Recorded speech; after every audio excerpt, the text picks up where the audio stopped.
இந்த லைஃப்பை மாற்ற நீங்கள் 100 விஷயம்லாம் பண்ண வேணாம். அந்த 3 விஷயம் பண்ண ஸ்டார்ட் பண்ணால் போதும். First make your bed. காலையில் கண்ணை திறந்த உடனே பிரிஸ்கா எழுந்து உட்காரணும். பெட்ஷீட்லாம் மடிச்சு வைக்கணும். இந்த ஹேபிட்டை நீங்கள் எப்பவுமே ஃபாலோ பண்ணணும். ஏன்னா நீங்கள் பிரிஸ்கா எழுந்து உட்காரும் போது உங்கள் மைண்டு உடனே ஃபோக்கஸ் ஆகும். பெட்டை டெய்லி அரேஞ்ச் பண்ணும்போது உங்கள் மைண்டில் நீங்கள் டிசிப்ளினை ட்ரெயின் பண்ணுறீங்க. ஸோ இந்த 2 விஷயம் மூலயமா ஃபோக்கஸ் அண்ட் டிசிப்ளினை டெய்லி நீங்கள் ப்ராக்டிஸ் பண்ணுறீங்க. Number 2, drink water. இது வந்து உங்களோட பாடியும் உங்களோட கட்டையும் ரெஃப்ரெஷ் பண்ணிடும். நீங்கள் எந்த மூடில் அந்த தண்ணி குடிக்கிறீங்களோ அந்த மூடில் தான் டே ஃபுல்லாகவே இருக்க போறீங்க. ஸோ கொஞ்சம் சந்தோஷமா பீஸ்ஃபுல்லாக அந்த தண்ணியை குடிங்க.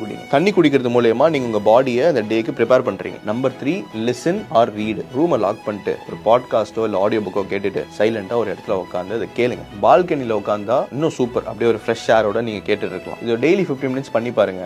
நீங்க டெய்லி ஒரு புது விஷயத்தை யோசிச்சீங்கன்னா 30 டேஸ் இந்த வேர்ல்ட பாக்குற பெர்ஸ்பெக்டிவே டோட்டலா மாற ஆரம்பிச்சிடும். அந்த சேஞ்சை நீங்களே ஃபீல் பண்ண ஆரம்பிப்பீங்க. You know what, success starts with small action did consistently. அந்த ஸ்மால் ஆக்ஷன் என்ன நான் சொல்லிட்டேன். ஸ்டார்ட் பண்ணிடலாமா?